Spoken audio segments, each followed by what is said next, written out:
Most welcome students, आप सभी लोगों का स्वागत है आपके अपने यूट्यूब चैनल डीजी सर पर। आज का सेशन बहुत ही ज्यादा इंपॉर्टेंट होने वाला है क्योंकि इसमें हम लोग बात करने वाले हैं आपके अर्धवार्षिक परीक्षा 2023-24 का मोस्ट इंपॉर्टेंट जो पेपर है सामाजिक विज्ञान का। तो वीडियो में अंत तक बने रहिएगा। और ये कोड देख रहे हैं आप लोग ड्यूरेशंस, जो आप लोग का कोड है ये है आप लोग का VV। ठीक है, VV कोड को देख कर जाइएगा अच्छे से।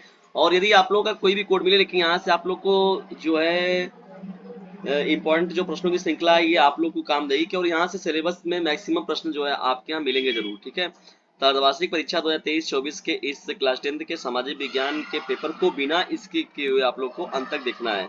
चलिए करते हैं स्टार्ट। देखिए पहला प्रश्न क्या है यहाँ पर, राष्ट्रवाद का प्रारंभ किस देश से हुआ था। देखिए राष्ट्रवाद का मतलब क्या होता है, अपने देश के प्रति प्रेम की भावना रखना, यानी अपने देश के प्रति सेवा की भावना रखना, प्रेम की भावना रखना, इसे ये हम लोग राष्ट्रवाद बोलते हैं। और इसका जो थॉट आया था सबसे पहले वो फ्रांस देश से में हुआ। कहाँ पर हुआ? फ्रांस देश में। और अगर आपसे पूछे कि किस महाद्वीप से, तो ये यूरोप महाद्वीप, यानी यूरोप महाद्वीप के फ्रांस देश से राष्ट्रवाद शब्द की उत्पत्ति हुई तरीके से, वहीं पर सबसे पहले ये पाया गया। ठीक है, जर्मनी के एकीकरण की आधारशिला किसने रखी। देखिए नेपोलियन बोनापार्ट का नाम इसमें देखिए पहले आता है कि उसने क्या किया, जर्मनी के एकीकरण, यानी जर्मनी जब टूटा हुआ था, बिखरा हुआ था, तो उस समय नेपोलियन बोनापार्ट ने उसको जोड़ने का काम किया था। रोलेट एक्ट कब पारित हुआ था? 1918 में, 1919 में। तो देखिए डिस्टेंस से ये हुआ था आपका 1919 में। ठीक है, मार्च के महीने में ये 1919 में हुआ था। फिर से यही रोलेट एक्ट के विरोध में जो हुआ था आप लोग का जलियांवाला बाग हत्याकांड, उसके कुछ दिनों के बाद 13 अप्रैल 1919 वाला। तो ये रोलेट एक्ट कब पारित हुआ था? सन 1919 में। ठीक है, इसे महात्मा गांधी ने पोस्ट डेटेड चेक कहा के रूप में बताया जाता है। रोलेट एक्ट इंपॉर्टेंट है ये। कांग्रेस के किस अधिवेशन में पूर्ण स्वराज की मांग की गई थी? देखिए कांग्रेस का जब अधिवेशन हुआ था, लाहौर अधिवेशन, यानी सन 1900 ये 36 वाला किया गया था, जिसमें कि लाहौर में पहली बार ध्वजारोहण किया गया। तो वहीं पर मतलब स्वतंत्रता की बात की गई थी। 26 जनवरी 1930 को ये पूर्ण स्वराज की मांग उसी दिन की गई थी। किसके द्वारा की गई थी? पंडित जवाहरलाल नेहरू जी के द्वारा। ठीक है, विश्व व्यापार संगठन। देखिए विश्व व्यापार संगठन का मतलब क्या होता है, वर्ल्ड ट्रेड ऑर्गेनाइजेशन की स्थापना कब हुई थी? देखिए सन से यहाँ पर ये इंपॉर्टेंट सन है। विश्व व्यापार संगठन का जो सबसे पहले हुआ था वो सन 1995 में हुआ था। कब हुआ था विश्व व्यापार संगठन का जो स्थापना हुआ था? वो 1995 में, 1995 में। नदियों द्वारा लाया गया अवसाद से निर्मित मृदा कौन सी होती है? देखिए नदियां जो जाती हैं लेकर जब जाती है कंकरीली मिट्टी, बालुवट मिट्टी के तौर पर, तो उसको हम लोग जलोढ़ मृदा कहते हैं। जैसे गंगा के मुहाने पर देखेंगे आप लोग, गंगा यमुना का जैसे सतलज है, ये सब नदियां जब बहती हैं तो वो बलुवट मिट्टी लगा जाती है, कंकरीली मिट्टी, तो उसे हम लोग जलोढ़ मृदा के रूप में कहते हैं। ठीक है, लाल पीली मिट्टी कहाँ पाई जाती है? तो लाल पीली मिट्टी को मुख्य रूप से अगर देखा जाए तो दक्कन के पठार के रूप में हम लोग देखते हैं इसको। दक्कन के पठार में क्या करता है ये, जिसे जो दक्षिण भारत के कुछ राज्य हैं वहां पर ही ये मुख्य रूप से मिलता है।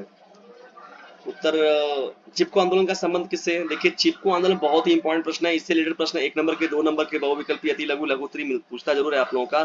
तो चिपको आंदोलन जो है देखिए वन संरक्षण से था, यानी पेड़ों की जब कटाई हो रही थी तो क्या वहां पर ये लाया गया वहां पर कि भैया पेड़ों से चिपक जाया जाए और पेड़ों को काटने नहीं दिया जाएगा। तो इसीलिए वहां के जो किसान थे, संगठन थे, वो लोग मिलकर ये इसका आंदोलन किए थे कि नहीं, वनों को काटने नहीं दिया जाएगा। तो इसे ही कहा जाता है वन संरक्षण के विरुद्ध। ठीक है, भारत का सबसे ऊंचा बांध इनमें से कौन सा है? भाखड़ा नागल बांध, रिहंद बांध, दामोदर घाटी परियोजना, इनमें से कोई नहीं। क्वेश्चन से इस प्रश्न का उत्तर आप लोग दीजिए। कुछ प्रश्न आप लोग को देना जरूरी है। सलाल बांध किस नदी पर बना हुआ है? देखिए सलाल बांध के बारे में हम लोग बात करें तो ये बना हुआ है चीनाब नदी पर। कहाँ बना है? चीनाब नदी पर। और चीनाब नदी देखिए ये है कहाँ पर? जम्मू कश्मीर में। इसका मतलब कि सलाल बांध जो बनाया गया है वो जम्मू कश्मीर के चीनाब नदी पर बनाया गया है। ठीक है, सलाल बांध। ये इंपॉर्टेंट प्रश्न होता है, कंपेटिटिव एग्जामों में भी आपको ये प्रश्न पूछा जाता है। नेपाल में राजतंत्र की समाप्ति कब हुई? देखिए ये बहुत इंपॉर्टेंट प्रश्न है। नेपाल में जो राजतंत्र की स्थापना हुई थी सन 2008 में, वहां से राजतंत्र यानी राजशाही जो पूरी तरीके से समाप्त कर दिया गया। और जैसे प्रशासनिक शासनिक व्यवस्था होता है, पूरा प्रधानमंत्री होते हैं, मुख्यमंत्री होते हैं, ये वो मतलब यहाँ पर भी जो गणतंत्र के रूप में अगर स्थापित की बात किया गया तो बताइए आप लोग 2014 में किया गया कि 2015 में किया गया? देखिए 2014-15 में आप लोग को एक हिंट दे रहा हूँ, इसी में क्या किया गया था, नेपाल के गणतंत्र की स्थापना की गई थी। और राजतंत्र कब समाप्त हुआ था? सन 2008 में। बेल्जियम कहाँ स्थित है? देखिए दोस्तों बेल्जियम जो है वो अब यूरोप महाद्वीप में है। कहाँ पर है? यूरोप महाद्वीप में है। भारत में पंचायती राज की व्यवस्था कब की गई? देखिए पंचायती राज व्यवस्था जो की गई, जैसे जो ग्रामीण क्षेत्रों में जो चुनावी प्रक्रिया कराने का जो होता है, तो उसे पंचायती राज व्यवस्था के अंतर्गत ही वो काम किया जाता है। ये किया गया था सन 1992 में किया गया था। कब किया गया था? सन 1992 में। और पंचायती राज व्यवस्था को सबसे पहले लागू करने वाला जो राज्य था वो राजस्थान था। कौन सा राज्य था? राजस्थान। ठीक, राजस्थान में ये सबसे पहले स्टार्ट किया गया था। हिंदी किस प्रकार की भाषा है? राजभाषा, क्षेत्रीय भाषा, अल्पसंख्यकों की भाषा, इनमें से कोई नहीं।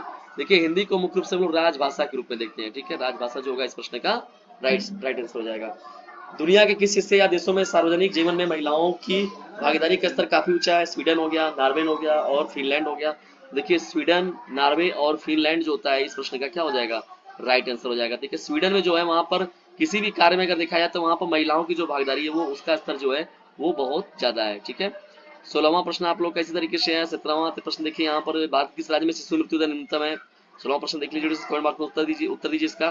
देखिए केरल में जो है ये इंपॉर्टेंट हो जाएगा, केरल हो जाएगा राइट प्रश्न का उत्तर। विकास का महत्वपूर्ण घटक क्या है? आय, औसत आय, राष्ट्रीय विकास, उच्च विकास, ठीक, ये प्रश्न हो जाएगा। महात्मा गांधी राष्ट्रीय रोजगार प्रतिनिधि, देखिए 2006 में आया हुआ था एडिशन। क्षेत्रीय द्वितीय क्षेत्रक में किस अन्य नाम से जानते हैं? ठीक है। वर्णात्मक देखिए उत्तर प्रश्न जो 80 शब्दों में लिखना है यहाँ पर। फ्रांस क्रांति, पूना पैक्ट पर किसके हस्ताक्षर हुए? मृदा अपरदन, चिपको आंदोलन, सत्ता की साझेदारी, संघवाद क्या है? एक विकसित देश की क्या विशेषता है? संगठित तथा असंगठित क्षेत्रक कौन से हैं? वर्णात्मक जर्मनी के एकीकरण की प्रक्रिया, दांडी मार्च, प्राकृतिक संसाधन क्या है? जल दुर्लभता क्या है? लोकतंत्र से आप क्या समझते हैं? संघवाद क्या है? इसकी प्रमुख विशेषताएं बताइए। तो इस तरीके से और ये देखिए मानचित्र वाला काम भी आप लोग को यहाँ दिख रहा है सामने, इसको देख लीजिए अच्छे से स्क्रीनशॉट मार के। और इसका पीडीएफ नहीं पाना चाहते हैं तो 950 690 227 नाम के नंबर पर कर दीजिए व्हाट्सएप मैसेज। जानते हैं आप सभी लोग कि डीजे सर का एक विश्वविद्यालय भी है, भारत पब्लिक स्कूल, जो कि चलता है।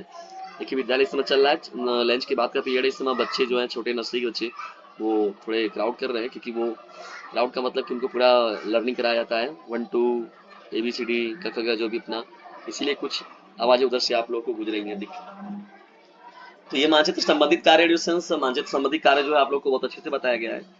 और ये विद्यालय के ऑफिस में ही बनाया जा रहा है, इसको समय निकाल कर आप लोगों के लिए इतना वर्क हो रहा है। तो एक काम आप लोग भी करिए, इसे अपने क्लासमेट पर जाइए और तुरंत शेयर कीजिए। जल्दी मिलते हैं किसी अन्य वीडियो के टॉपिक के साथ, तब तक के लिए टेक केयर, बाय, जय हिंद, जय भारत।